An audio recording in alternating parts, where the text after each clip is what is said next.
Ya lo baki ako paralysé. Tangu baboto lié passeport wao. Bavandishe na se. Kinga kati zaka pembeni. Est-ce que kinga kati réagir? Réagir te? Réagir te? Ezako la kisake eza makamwa mike. Donc ba diminuer atika kokosa. Mais so ki lève azana preuve. Abi miseli biso comme ça toyeba ki nzoka ndeka bunda zali kokosa biso.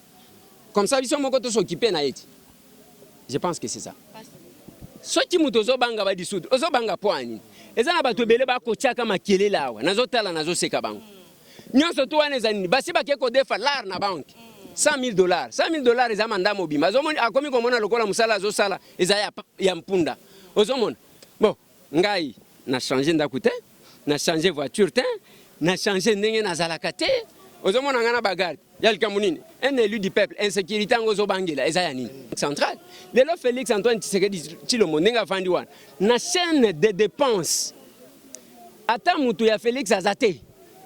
Bato FCC na FCC. Ngana kosenga na chef. Il faut procéder à de certaines réformes. Parce que ceux qui toquent na élection, na même CENI. Non mais bakorouler biso kaka.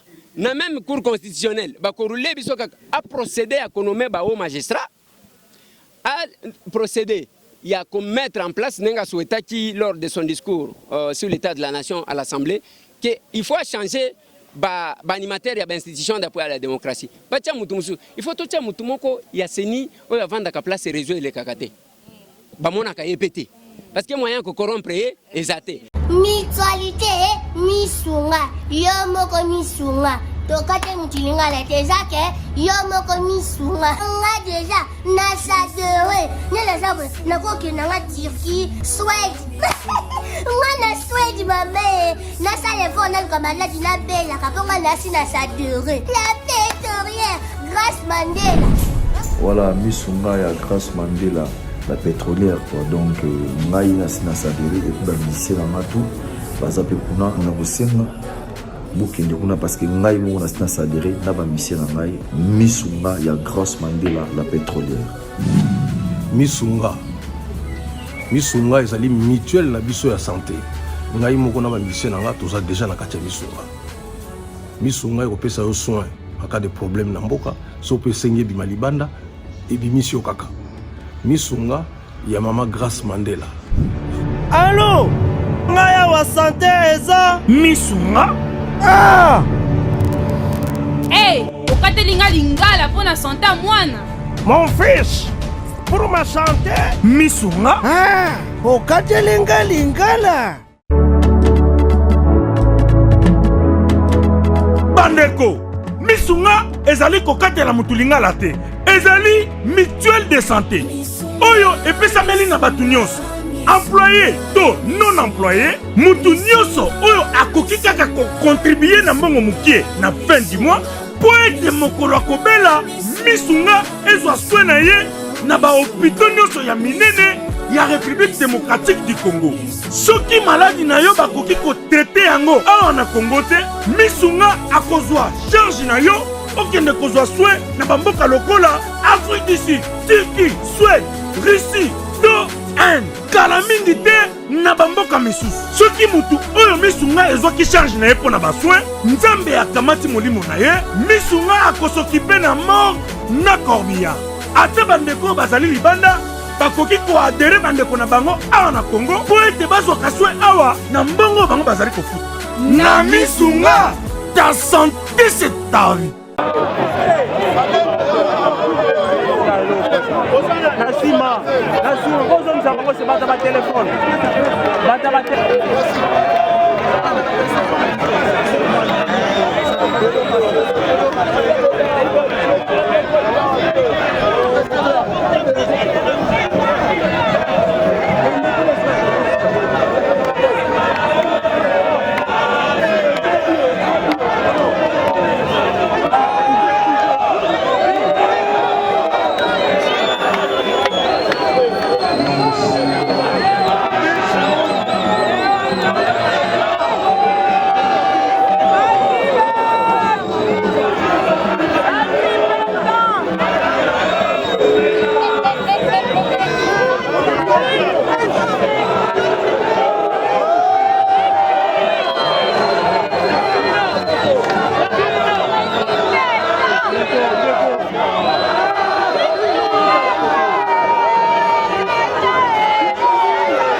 ça continue. J'en ai papa.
Toi qui es vraiment saint, toi qui es la source de toute sainteté, Seigneur, nous te prions. Sanctifie ces offrandes en répandant sur elles ton esprit, qu'elles deviennent...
Kabila, en tout cas.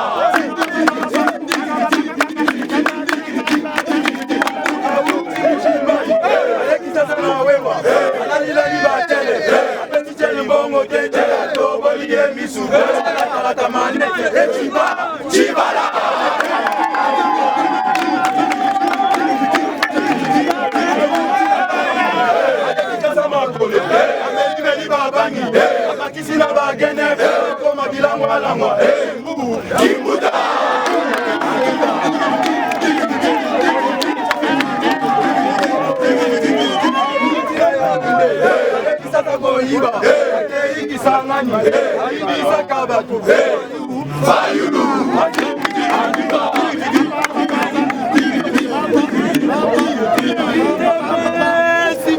viva bomba bomba Tibet le peuple est d'abord retourne en goulou pour la continue bango là-bas ça viva tout nanza alléluia continue bango pas même kolela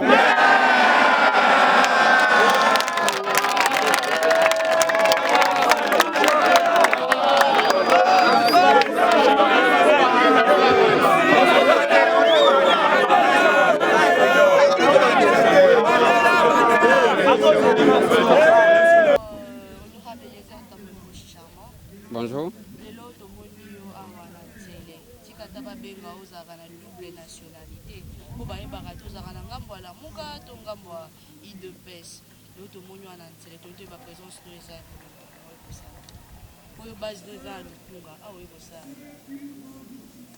Ya liboso nabite muntu abanda kolamusa bato ezangati sikona okende okota na lamuka ya likambo bato bazana lamuka eza bato oyo bazana posa jamais mutu alala kolamusa moninga oyo alali il faut zala ya kolamuka pour que olamusa mais biso to banda makambo ya kolamusa bato avant que lamuka existait.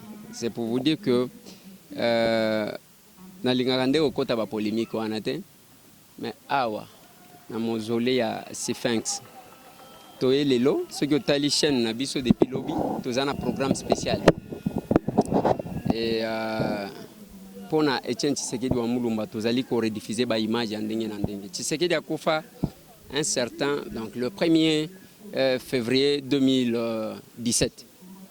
Les lois totalisées 3 ans.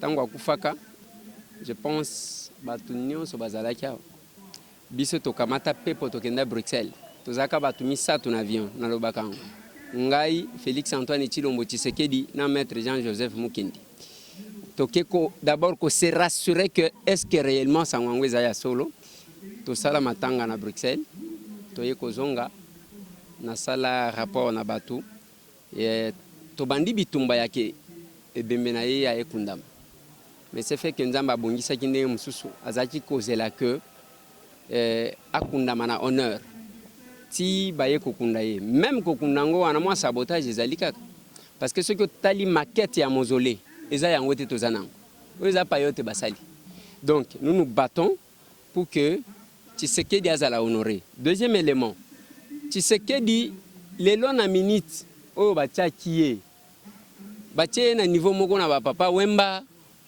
ozomona ba niveau moko na bato moko boye nous nous sommes dit non Tshisekedi azo mérité place wana te il faut komatisa ye na rang ya héros national eza ba titre wana d'à peu près te oyo bapesaka bato nyonso donc c'est ce que nous sommes en train de nous battre mais ça ne peut venir que de la présidente de la République. Ce qui est vrai aussi que le chef de l'État des fois il est en difficulté parce qu'azo kanza keso ki alobi yango to asali yango bakolobaki azo sala parce que azamwana na ye alors que même ceux qui est à la chef de l'État nini tout celui qui s'est battu c'est que Etienne Tshisekedi wa Mulumba mérite une place na honneur mokoboy. Tous ces gens qui vous parlent là les lobato bandi koloba bazoloba parce que il y a quand même batoyo ba brava kobanga à son temps ba pesa batu possibilité ya koloba de ba Etienne Tshisekedi wa Mulumba dans les combats ezaya mutu ko contester te mais destin est ça là qui que il y a comme chef de l'État te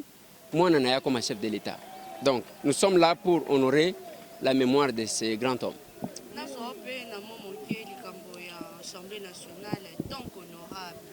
Quand on a élu à cette construction, Lukunga, meilleur élu quand même dans notre Koloba. Les loyaux, Balobi, Mokonzambo, quand on dit guerre froide, ils sont entre présidente de l'Assemblée nationale, Janine Mabunda, Nabaï, Bandekola, Bissou, Akash. Donc, précisément, IDPS, INT, que nous savons, ni chaud ni froid. Bandekola, IDPS, Télémeli, la population, Janine Mabunda, Balobi était manque du respect auprès du chef de l'État. Badepté mususu soit comme ngoleka bateli ba ko silika pona nini ba dissoudre parlement to moni yo mona ba manko ndenge zo continuer pona yo tant que za maire élu les loso ba dissoudre ensemble est-ce que vous avez soutenu isusu ngana mtu aliboso kondima ke ba dissoudre d'ailleurs micro ezo mankenga omoni depuis totika qui presse moi biloko ebele ezo manqué nakendaki na parlement de beaucoup expliquer ba combattant nalobaki na bango ke bozo mériter bapesaka bino ba formalité bino ba parlementaire de bozo mériter bozalaka na information vraie même bino ba journaliste ndenge bovandia bozaki koyeba ke dossier oya jekamino o bazolandela yuma isa ya 200 millions te le dossier de 9 milliards donc omoni ndenge basalaka makambo ya ba boshab baloba 32 millions ya SNEL o baloba en réalité bacha boshab ka lokola visible à sauter likambo ya 32 millions ce n'est pas boshab ngana kopesa ba information ozomona makambo ndenge zo salim lelo lokola makambo ko tambola malamte ngai na lobi boy ba dissoudre parlement to bandela parce que ceux qui match to beta qui bien te to bandela ba ko gagner ba gagner ba ko kende chômage ba kende chômage ce ko ba to bazo banga nini. Nous allons rester dans un pays où nous allons de blocage en blocage. Tout va bloquer. Chef de l'État, il n'y a pas va bloquer. Talama kamba ba so de mouton. Oyebi ezamu pepete ndem te memi batol. Il y avait déjà un complot ya ke bakoko isa batol batalisa batuke na kati eloko ezate. Mais nous surtout on a des fois ça retombe sur le chef de l'État. Mais j'ai dit une chose. Na kati honorable. Zela nazo continuer aux Zoloba. Na loba boye chef de l'État tango atinda ki batuko négocier. Il fallait que Tinda Batu qui négocie en toute responsabilité. Et non, Batu Bazo qui négocie. Tant qu'on négocie le gouvernement, il fallait qu'il négocie en même temps la Banque centrale. Le Félix Antoine Tshisekedi Tshilombo Nenga Fandiwan, na chaîne de dépenses. Attends, Moutou ya Félix Azate. Batu FCC na FCC. Ce qui base décision que te Baravin ezali ko kata lukunga e kobunga. Toke ne kobongisa bango ba bloqué. Parce que Bango, ministre des Finances, Bango, Banque centrale, Bango, ainsi de suite. Il fallait prendre des précautions quant à ce. Donc, le Kolatozo qui n'est n'engouana, je préfère que Wana Souenanga, Natambu, va dissoudre le Parlement Tozongela. Alors, ce qui mouto, c'est là, aux autres Namoutuna. Ce qui mouto, Zobanga va dissoudre, Ozobanga Poani. Et ça n'a pas tout belé, Bakochaka Makele là, Nazotala, Nazoseka Bango. Nous sommes tous les années, si vous avez des dollars na banque, $100,000. $100,000 is amanda mobi. Mazomoni akomi komona lokola musala zo sala ezaya ya mpunda. Ozomona. Bon, ngai na changer ndakute, na changer voiture te, na changer ndenge na zalaka te. Ozomona ngana bagarde. Yalika munini. Un élu du peuple, insécurité ngozo bangela ezaya nini. Donc, je pense que nous devons accepter que le chef puisse dissoudre l'Assemblée nationale, le Parlement tozongela. Mais pour nous dissoudre il y a une chose importante. Il faut procéder à de certaines réformes. Parce que ceux qui toquent dans l'élection, n'a même CENI. Non, mais n'a même Cour constitutionnelle. A procédé à nommer aux magistrats. A procédé. Il y a qu'à mettre en place, lors de son discours sur l'état de la nation à l'Assemblée, qu'il faut changer. Animateur ya institution d'appui à la démocratie. Il faut tout ça mutumoko ya seni o ya vanda ka place réseau le kakate. Ba mona ka yepete. Parce que moyen ko corrompre ezaté. Mais er ya ko sala ba vote, tout ça la ka système moko numérique yake. Dès que boîte voix na yo et comme place président zai. Comme ça nous allons voir qui est qui. Donc c'est ça mon souhait, je n'ai aucune crainte. Et je souhaite qu'au lieu d'aller de blocage en blocage, ah bon, ils ont mata, toi ils ont mata pour nani. Ils ont Félix. Félix azana mutute na chaîne de dépenses. Aux hommes, azana mutute na chaîne de dépenses. Bazo ça là sabotage, croyant qu'il bloque le président Félix, mais il bloque la République. Bazo bon mabande kona bango. Ndem mutoya bon makande kona ye babengendoki. Voilà. Par rapport à Makambo à ce temps, on dit que le ministre la biso ya infrastructure winning au poste déclaration ça qui lobby était directeur à cabinet ne monta ça à sorte montonte batika ko importer directeur à cabinet. Non. Likambu o etali baso de moto. Je suis en train d'expliquer. C'est un projet babimisa. Nga d'abord nazaki contre yango. Qu'est-ce que j'avais proposé? Na lobaka na chef de l'État que basala eloko moko to créer autoroute ya Liboso. Omoni nzela oyo Lumumba. Eza munene ya autoroute non. To sali nzela ibandi na monga fula. Eye kobima na njili brasserie. Bato bazo ya aéroport bazo kota nzela wana na Brexit. Debo itomonaka. Te bakeko il sa président non il faut tout ça la baso des moutons. Le président a accepté. Quand il accepte, il donne le projet. Omoni ngana yoke la ka Félix Mao. Aza comme un homme seul. même les gens qui sont censés être avec lui, en réalité ne sont pas avec lui. Oui. Dans le sens que ceux qui nommé yo a conseillé aux amoutubo, Moussala na yo ezaya nini. Ceux qui chef de l'État, il faut yemo kwa landela kamakambo.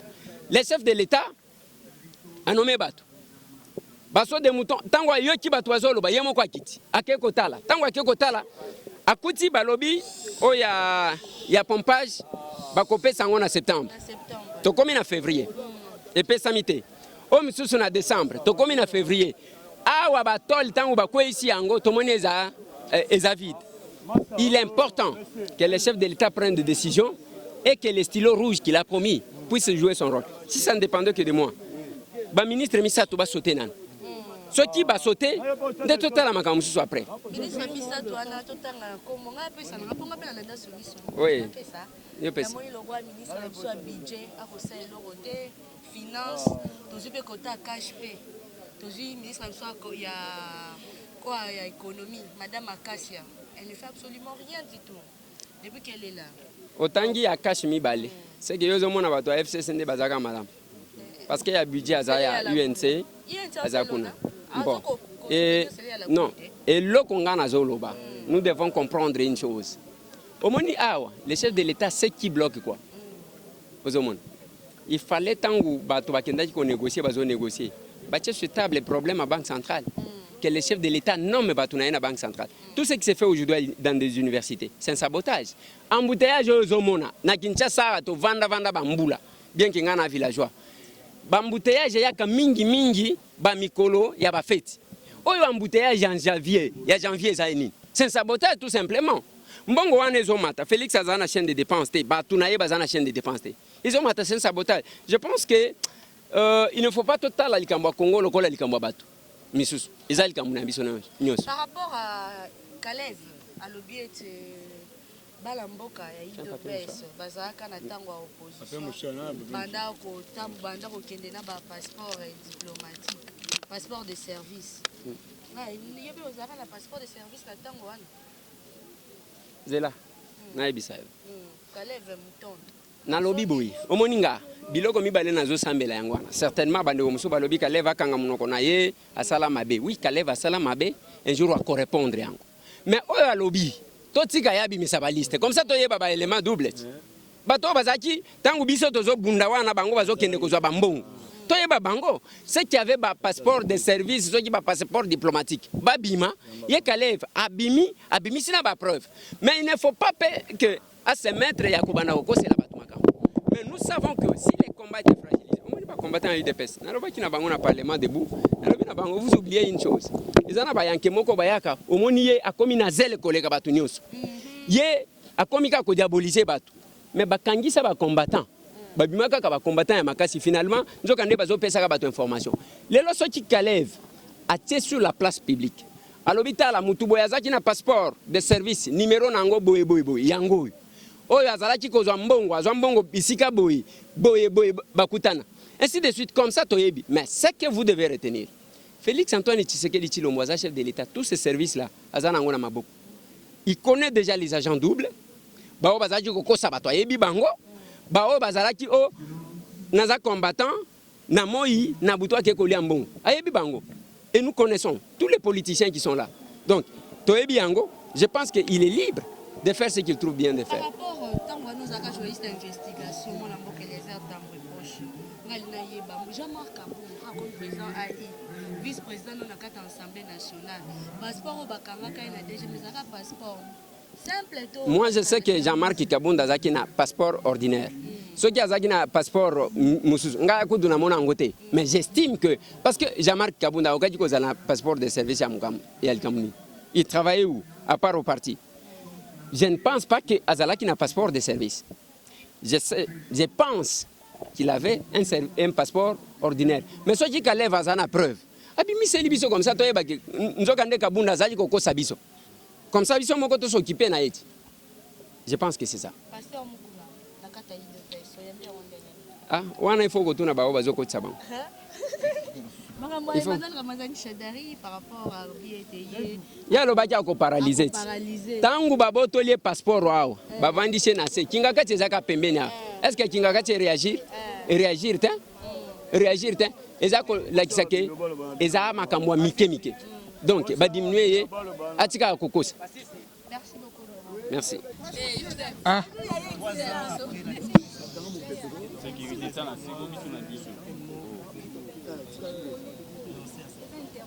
Je pense que le 1er février, c'est une date qui est restée gravée dans la mémoire du peuple congolais et plus particulièrement de nous, membres de l'UDPS, au regard de la lutte menée par Etienne Tshisekedi Mulumba, qui nous a appris la non-violence, qui nous a appris l'altruisme, qui nous a également appris la constance politique.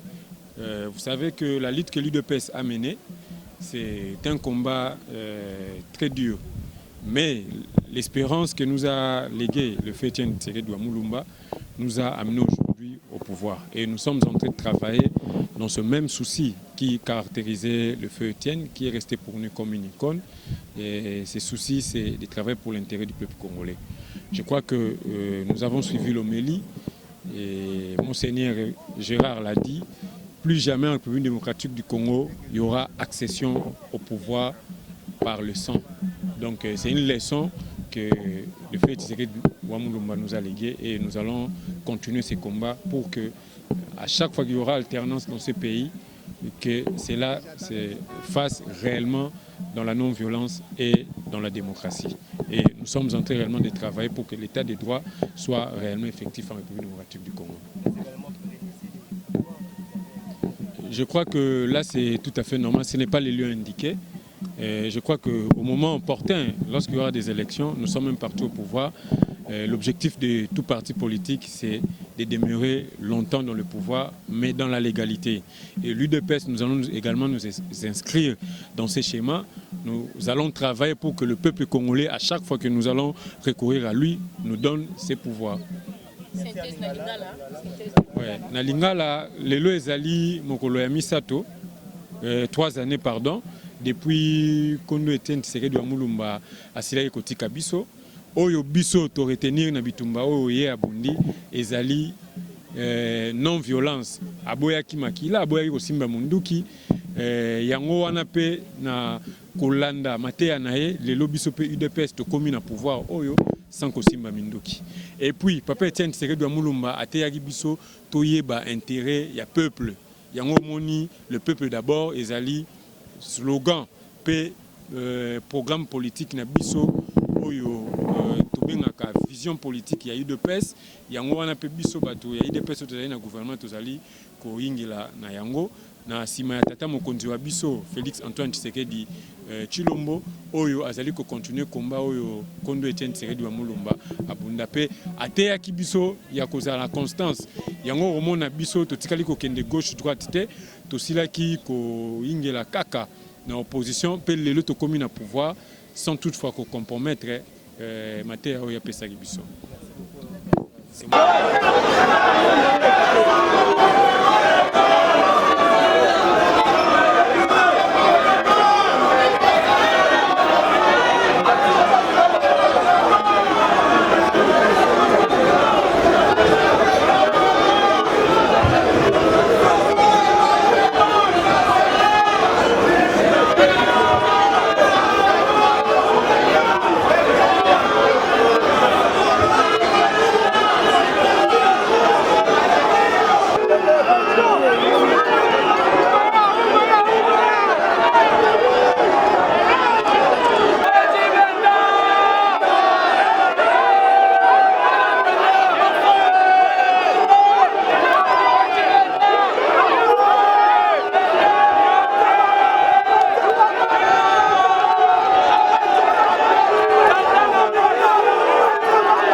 tozalaki kozela yango yo pona ba séjour na bino eleka malamu na Kinshasa Kin Label, agence de location de voitures de luxe awa na Kinshasa.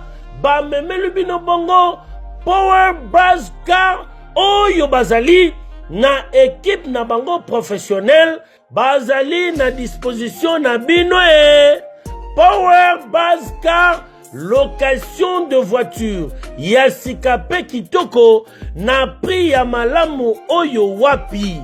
Okoki ko contacter bandeko ya Power Buzz Car na ba numéro oyo plus 243 85 151 5000. Topé na plus 243 82 23 86 668. Beli Soussou na www.powerbuzz-car.com. Topé na contact email contact@powerbuzz-car.com Ozamo Bimba. Bana Kinshasa, tosa la confiance na ba professionnel ya bandeko ya Power Buzz Car oyo bapesi offre spéciale pour na bino nyonso boko louer ba voiture pendant 1 mois na séjour na bino oyo bozali na yango awa na kati ya Kinshasa. Benga ndeko mobali ndeko mosi bandeko ya Power Buzz Car po bazali ba meilleur na domaine ya location ya ba voiture de luxe. Power Buzz Car eye kosilisa ba tracasserie nyonso ya transport ya ba délégation spéciale na bino ya famille pe ba transport nyonso privé oyo bozali na yango. Solution ezali kaka se moko Power Buzz Car oyo ezali solution ya suka po na déplacement na bino nyonso express. Po na likambo ya qualité pe quantité na ete mituka nulle part ailleurs okokuta yango kaka na Kinshasa en particulier pe République démocratique mobimba kaka epai ya bandeko ya Power Buzz Car avec impact. Power Buzz Car musala ya ba professionnel pe na sécurité nyonso. Power Buzz Car, le travail des professionnels. Que yo, oui.